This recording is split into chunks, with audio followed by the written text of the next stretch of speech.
अक्कलकोट जवळचे एक गाव. इथे एक सावकार होता, विठ्ठलपंत देशमुख. पैसा होता, सत्ता होती, पण दया नव्हती. मालक, आज 10 जण हिशोबासाठी आलेत. सगळ्यांना सांग, पैसे नसतील तर वेळ वाया घालवू नका. मालक, आई खूप आजारी आहे. औषधासाठी थोडे पैसे हवेत. पगारातून कापून घ्या. पगार? तुझ्या पगारात औषध येतं का? देवासाठी मालक.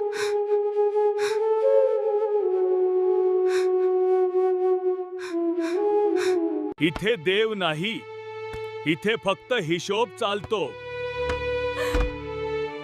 हो, असं वागणं पाप आहे. असं वागणं पाप आहे. माझ्या घरात उपदेश नको. माता, थोडं अन्न मिळेल का? हो महाराज, अवश्य. थांब, इथे फुकटखोरी नाही. मग काम दे. काय? काम करून खाईन. माझ्या गोठ्यात शेण भरलंय. साफ करशील तर अन्न. हे तर स्वामी समर्थ वाटतात. सावकाराचं नशीब खराब. संताची ओळख शब्दात नसते, ती कर्मात दिसते. मालक, ते काही बोलत नाहीत. अरे, काय बोलताय हे?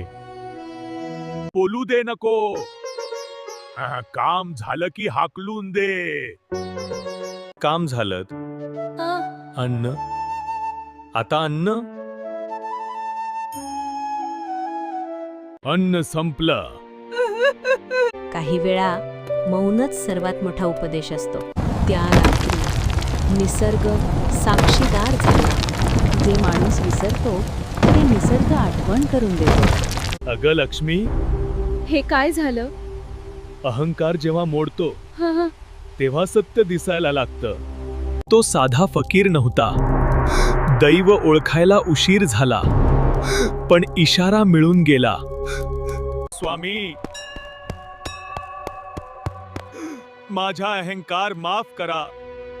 जिथे अहंकार संपतो तिथे कृपा सुरू होते.